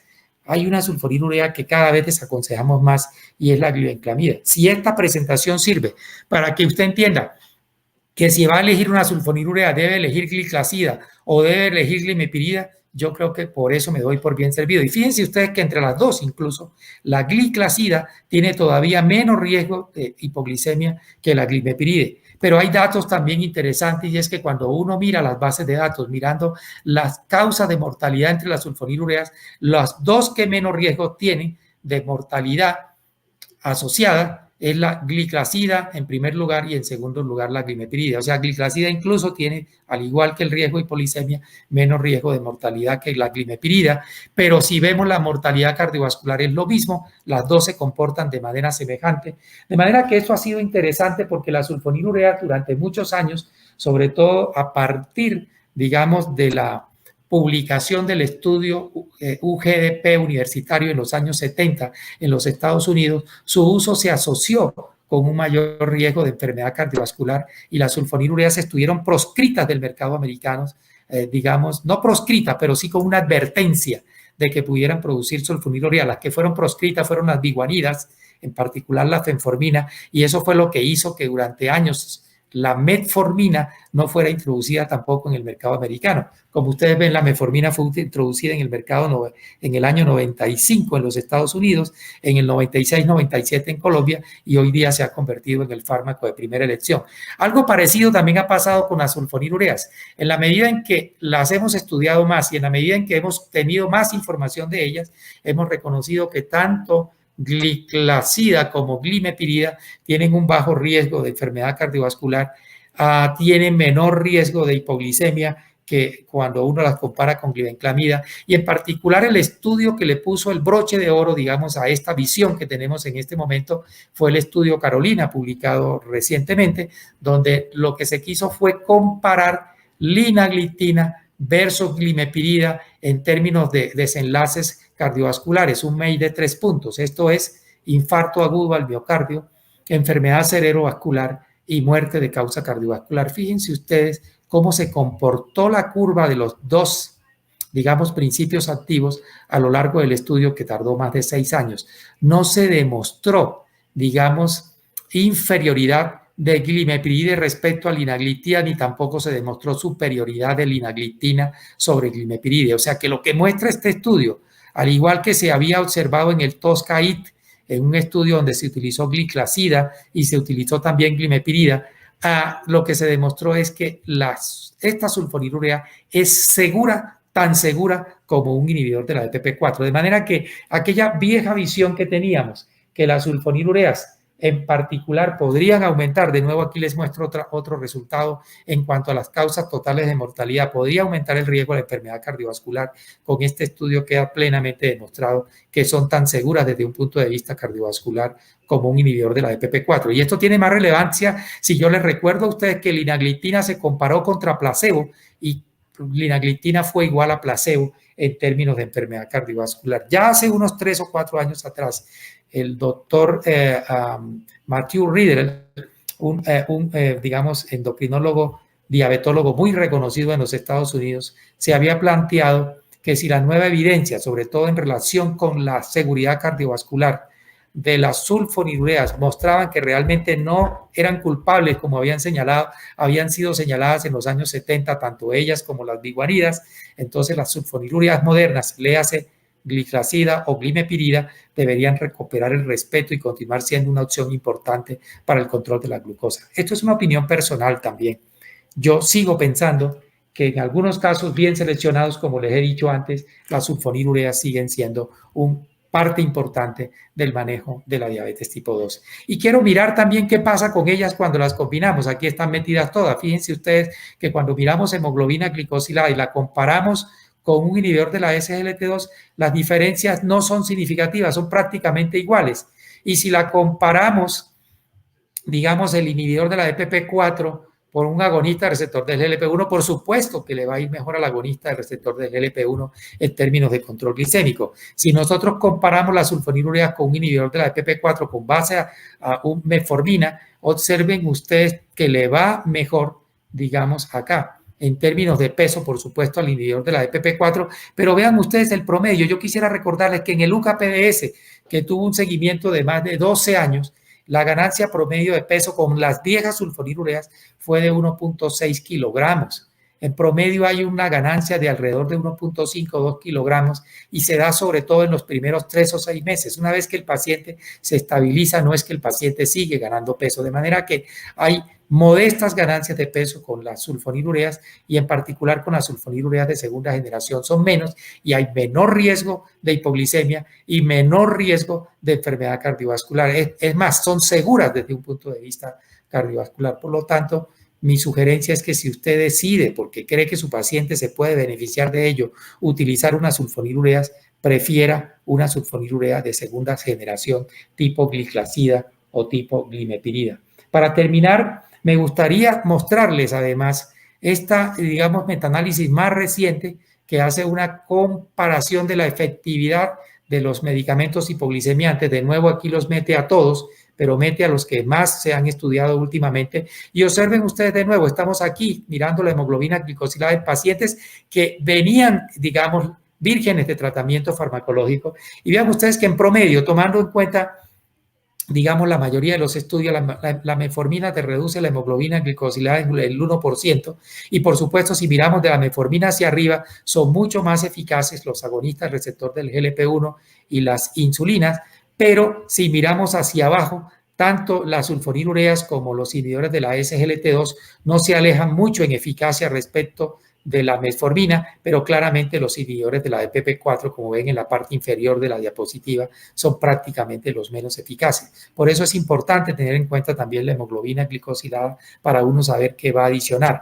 Y si miramos, digamos, la terapia combinada, esto es metformina más, en este caso, de nuevo, es claro para nosotros, y esto tiene que ver con la intensificación de la terapia que no hace parte de este curso, que la mejor opción para intensificar la terapia es agregar un agonista del receptor del GLP-1 con base a metformina o llevar al paciente a una combinación de un agonista más insulinas basales o el esquema basal bolo. Cada una de estas cosas tiene ventajas y desventajas, pero el esquema basal bolo sí se asocia con una importante ganancia de peso y un riesgo importante de hipoglicemia, y por eso, dado que tenemos ahora la posibilidad de combinar metformina con agonistas del receptor del GLP-1 o metformina más agonistas del receptor del GLP-1 más insulinas basales, ese tipo de combinaciones se prefiere al esquema basal bolo. Pero observen ustedes también que si uno mira qué pasa digamos, con los demás medicamentos, tanto las sulfonilureas como los, digamos, inhibidores de la SGLT2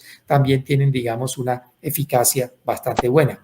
Y si uno mira, digamos, todas las causas de mortalidad, sobre todo en los pacientes que tienen factores de riesgo para enfermedad cardiovascular o tienen, digamos, enfermedad cardiovascular aterosclerótica, no hay ninguna duda, y los estudios de los últimos 6 años es lo que han mostrado, es que los inhibidores de la SGLT2 y los agonistas del receptor del GLP-1 son los que han demostrado el mayor impacto en reducción de eventos cardiovasculares. Con todo eso entonces en mente, me gustaría entonces concluir que, digamos, las opciones que usted tiene es tratar de mantener al paciente siempre con base a metformina, no suspender nunca la metformina a menos que esté contraindicada o el paciente no la tolere. Si el paciente está libre de enfermedad macrovascular o renal o falla cardíaca, siempre considere la opción dentro de los parámetros que le di antes de considerar la opción de un inhibidor de la DPP4 o un inhibidor de la SGLT2, una sulfonilurea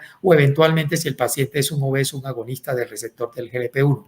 Existe la opción de que usted combine el agonista receptor del GLP-1 con cualquiera de estos medicamentos, y si usted está pensando en intensificar la terapia, existe siempre la posibilidad de combinar insulinas basales con agonistas del receptor del GLP-1 digamos de entrada, o puede hacerlo también de manera secuencial. Ahora, siempre un elemento central en la decisión de qué terapia usted toma es digamos, el estadio renal en que se encuentra este paciente. Y suelo entregarles esta diapositiva tomada de la guía canadiense, donde, digamos, molécula por molécula le sugiere a usted hasta dónde llegar. Veamos, por ejemplo, qué pasa con la metformina. Véanlo ustedes aquí, hasta 45 en verde. Usted puede manejarse con la dosis máxima o la dosis clínicamente útil. ¿Sí? Pero si ya el paciente tiene 45 o menos, se recomienda bajar la dosis a la mitad.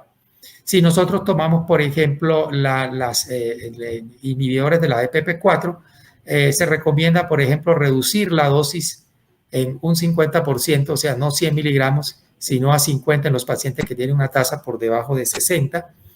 Y definitivamente ser cuidadosos, por ejemplo, con la saxagliptina, no la recomendamos como molécula, sobre todo en los pacientes en riesgo en falla cardíaca por los resultados del SEIBO, pero digamos en términos generales la única que no se sugiere, digamos, ajustar la dosis es en aquellos pacientes que están con linagliptina, que se puede dar tranquilamente incluso en pacientes con falla renal. De cualquier modo, si ustedes ven, por ejemplo, la gliclazida y la glimepirida, como les dije antes, lo ideal es darla en pacientes que tengan una tasa de filtración por encima de 60, pero ser cuidadosos en los pacientes que tienen entre 30 y 60. Estas dos moléculas yo prefiero a nivel de atención primaria que las den hasta 45 mililitros minutos. Y yo decía, ¿cómo reducir el riesgo de hipoglicemia con una sulfonilurea? Escoger pacientes que no sean añosos, por encima de los 75 años, que no estén en polifarmacia, que tengan una buena tasa de filtración glomerular. Pero algo que lo dije a propósito, lo estoy dejando a propósito para el final, es que no utilicen la dosis máxima farmacológica. Por ejemplo, la dosis máxima farmacológica de glimepiride son 8 miligramos. No tiene sentido agregar a un paciente más de 4 miligramos. Si usted agrega más de 4, no consigue más eficacia hipoglicemiante y sin embargo aumenta el riesgo de hipoglicemia. Si usted va a utilizar gliclazida MR, no utilice más de 60 miligramos día. Si usted da más de 60, que puede dar hasta 120, no consigue más, digamos, eficacia hipoglicemiante, pero aumenta el riesgo de hipoglicemia. Y por supuesto, lo mismo es válido para glibenclamida. Si usted va a dar, o gliburide, como le dicen en los Estados Unidos, si usted va a dar glibenclamida, no utilice más de 10 miligramos. La dosis máxima es 20, pero no consigue más eficacia dando más de 10. Ahora, si tiene que elegir, elija gliclazida en primer lugar, glimepiride en segundo lugar, pero absténgase de utilizar glibenclamida porque, como ve usted acá, primero está contraindicado en pacientes con tasas por debajo de 60, porque en realidad glibenclamida se elimina básicamente por vía renal y tiene mayor riesgo de hipoglicemia. Ahora, si usted tiene un paciente con enfermedad cardiovascular o renal de base, tiene ya una visión de qué hacer. Ya usted tiene que tener claro que ese paciente tiene que tener o un inhibidor de la SGLT2 o un agonista del GLP-1. Pero ¿qué pasa con aquellos pacientes que ya vienen con polifarmacia? Como por ejemplo Fernando. Fernando tiene, digamos, 2.5, 850 miligramos de linagliptina, metformina, 2 tabletas. Fernando está recibiendo 10 miligramos de dapagliflozina y sin embargo Fernando tiene una hemoglobina glicosilada del 9%. Tiene todavía una buena función renal, está libre de enfermedad arterial coronaria y no tiene enfermedad renal crónica. Este es un paciente en el cual nosotros tenemos que plantearnos la posibilidad de intensificar la terapia.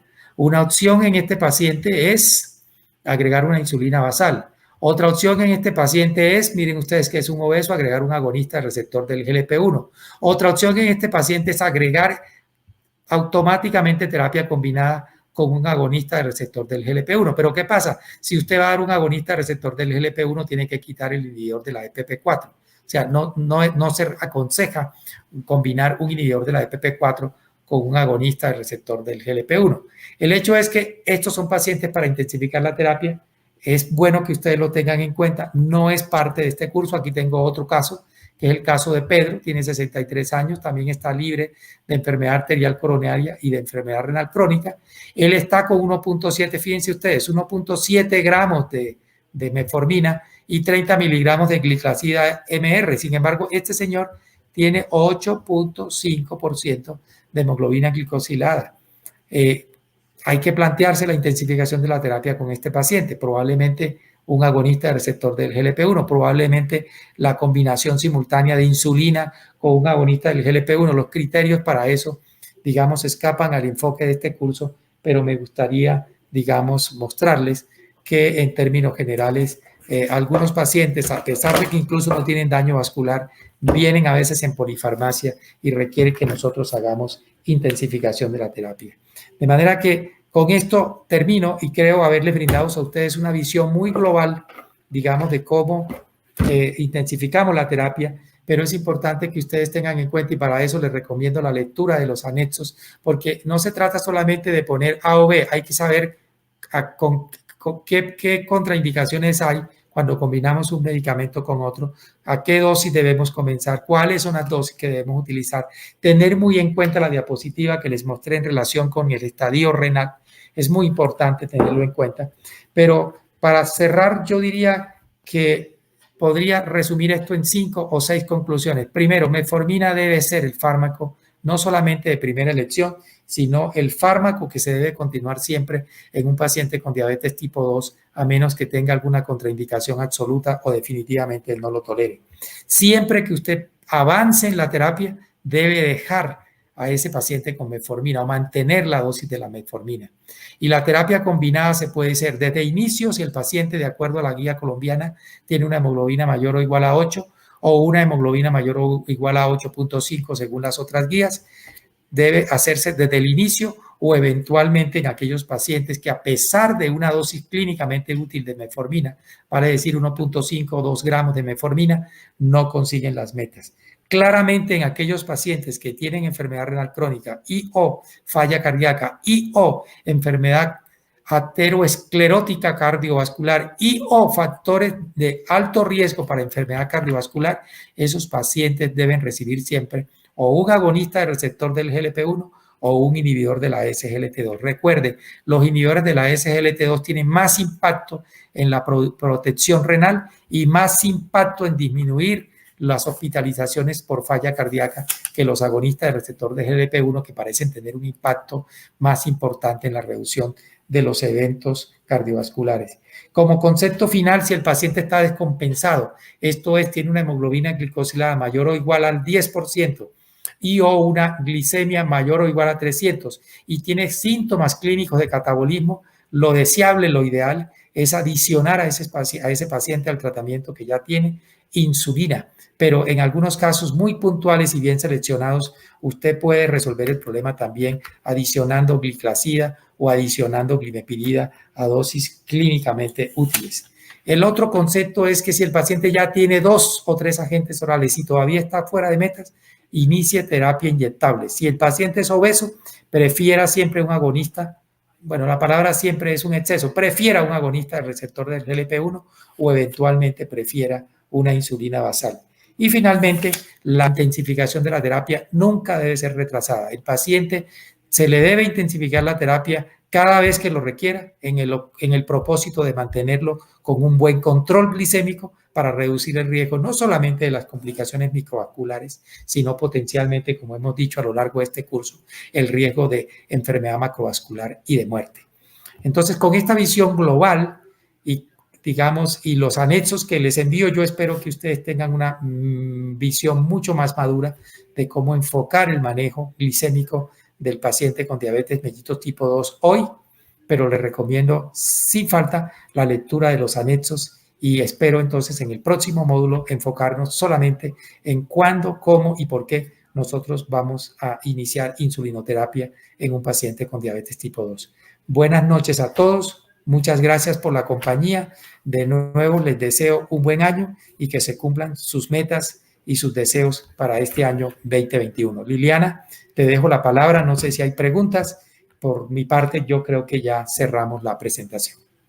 Doctor, muchísimas gracias.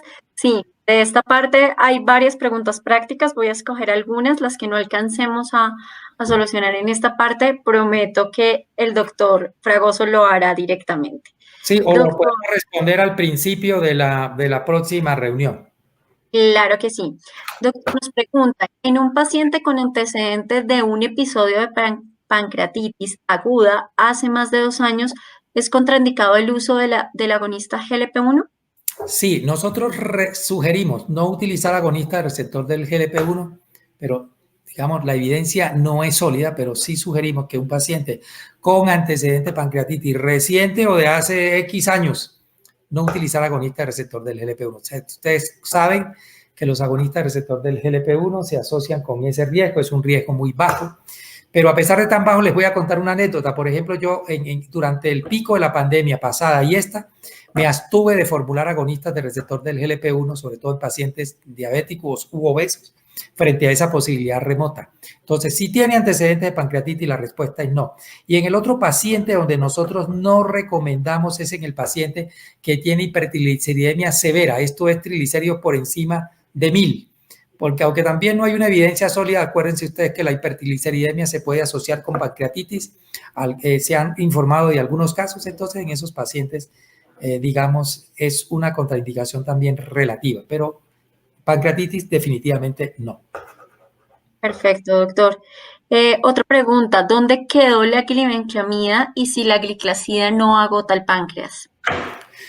Primero, no tenemos nosotros ninguna evidencia clínica de que las sulfonilureas, entre comillas, agoten el páncreas. Sí tenemos una evidencia en modelos animales y en estudios in vitro que la glibenclamida produce apoptosis de la célula beta. Pero una cosa es lo que se hace in vitro y otra cosa es lo que se hace, digamos, en modelos clínicos. Y esa evidencia la tenemos a partir de la glibenclamida. Nosotros no tenemos ninguna evidencia de que gliclazida o glimepirida agoten la célula beta, que son las que estamos recomendando. Yo, la verdad, y para ser puntual, no estamos recomendando que ustedes utilicen rutinariamente sulfonilureas. Reitero, si usted tiene un paciente, y los tenemos, de hecho, en el examen que les mandé, de las 10 preguntas, puse creo que 2 pacientes de mis pacientes que vienen con sulfonilureas. Pacientes que vienen bien, no tienen hipoglicemia, tienen una buena función renal, tienen una buena reserva endógena de insulina. Los tengo con 2 agentes y no quieren recibir un inyectable. O ya vienen porque un colega me lo mandó con una sulfonilurea. Vienen bien, están respondiendo bien, ¿para qué les vamos a cambiar? Lo que sí tienen ustedes que esperar es que, de acuerdo a su mecanismo de acción, el tiempo de duración de buen control con una sulfonilurea no va a ser lo mismo que un agonista de receptor del GLP-1. Claramente, los pacientes con sulfonilurea tienen, digamos, una durabilidad de buen control un poco menor que lo que uno esperaría con metformina o lo que uno esperaría con un agonista de receptor del GLP-1. De nuevo, para hacer énfasis en esto, si usted elige una sulfonilurea, elíjala para un paciente con una diabetes de menos de 5 años de evolución, un paciente ojalá no añoso, un paciente sin polifarmacia, nunca utilice más del 50% de la dosis máxima farmacológica. Y si usted tiene que elegir una sulfonilurea, pues elija gliclazida o elija glimepirida, que en años recientes han demostrado, como les acabo de demostrar parcialmente allí, son seguras desde un punto de vista cardiovascular y se asocian con menos riesgo de hipoglicemia que la glibenclamida. La glibenclamida es quizás la sulfonilurea más formulada en Colombia. Por eso dije antes y lo reitero ahora, que si usted tiene que formular, es que es increíble, la formulan y la formulan mucho. Si usted tiene que formular una sulfonilurea, pues está bien, pero elija otra. Elija las que tienen menos riesgo cardiovascular, que son seguras desde un punto de vista cardiovascular y que tienen menos riesgo de hipoglicemia. Ojo con la función renal. No recomiendo el uso rutinario de sulfonilureas, no importa cómo se llame, si la tasa de filtración está por debajo de 45 mililitros minuto. ¿Qué más preguntas tienes, Lili? Perfecto, doctor. Hay una, y justo con relación a la tasa de filtración.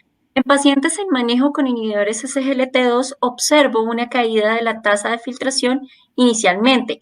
¿Cuántos mililitros por minuto debería esperar que caiga y cuándo debo suspender? Eso es correcto. Está descrito eso, se vio en los estudios iniciales. La caída es muy pequeña, de alrededor de 5 mililitros minuto, y no es clínicamente significativa. De hecho, algunos pacientes recuperan su función. Más importante que eso es tener en cuenta varias cosas, ya que me hicieron esta pregunta. Primero, los inhibidores de la SGLT2, si los vamos a indicar para solamente bajar la glucosa, no deben darse en pacientes que tengan tasa de filtración glomerular por debajo de 45 mililitros minuto. O sea, están autorizados como hipoglicemiantes y tienen eficacia como hipoglicemiantes si la tasa de filtración es mayor de 45 mililitros minuto. Repito, mayor de 45 mililitros minuto. Ideal incluso que sean de 60 o más. Ahora, para eficacia hipoglicemiante. Ahora, si usted lo va a dar como un medicamento para protección renal o cardiovascular, se puede incluso dar tanto empaglifosina como dapaglifosina con tasas de filtración de 30 mililitros minuto. Esto no es parte de este curso, pero en los estudios que se han publicado recientemente, tanto con DAPA como empaglifosina sobre protección renal, en esos estudios se observa que aún en pacientes con tasas de filtración por debajo de 45 mililitros minutos y por encima de 30, hay protección renal. La caída de la filtración, como bien dijo el colega, es al principio, es una caída pequeña y no es estadísticamente significativa, y prácticamente todos los pacientes, evolucionan bien y recuperan su función renal, que es distinto, no sé si se acuerdan ustedes, a lo que pasaba cuando hacíamos terapia dual del sistema renina-angiotensina-aldosterona con un ARA2 y un IECA. Esos pacientes tenían una caída importante del filtrado renal y la mayoría de ellos no recuperaban su filtrado renal. Lamentablemente eso lo aprendimos un poquito tarde porque los estudios clínicos controlados que se diseñaron para eso se demoraron un poquito. Pero lo otro que quiero decirles es que los inhibidores de la SGLT2, si bien son excelentes medicamentos, tengan mucho cuidado en utilizarlo en pacientes añosos o en pacientes en polifarmacia.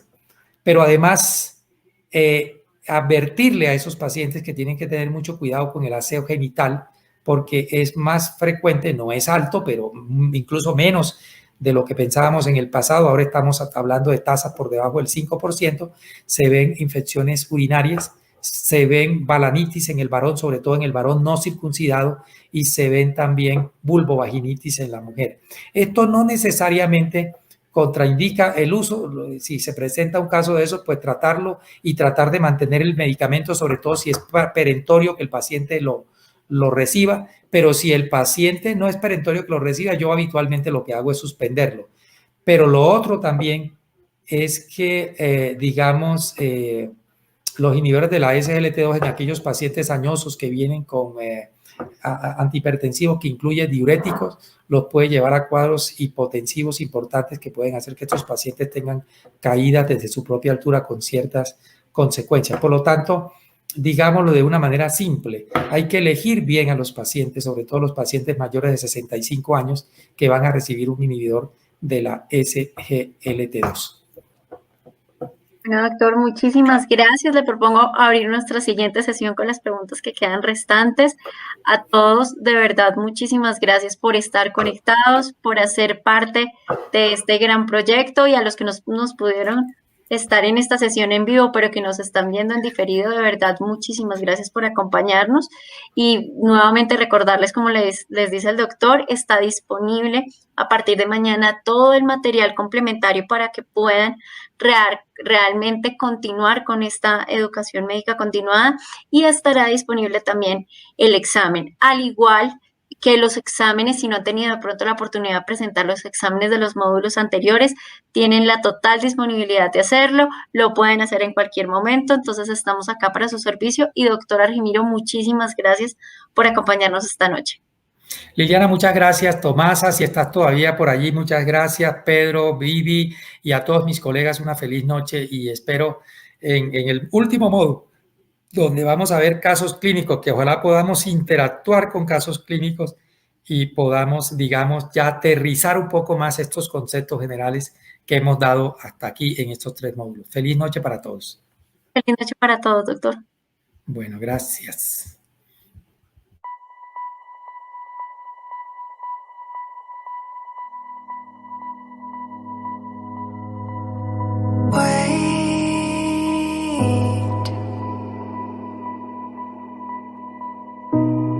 We found a place safe.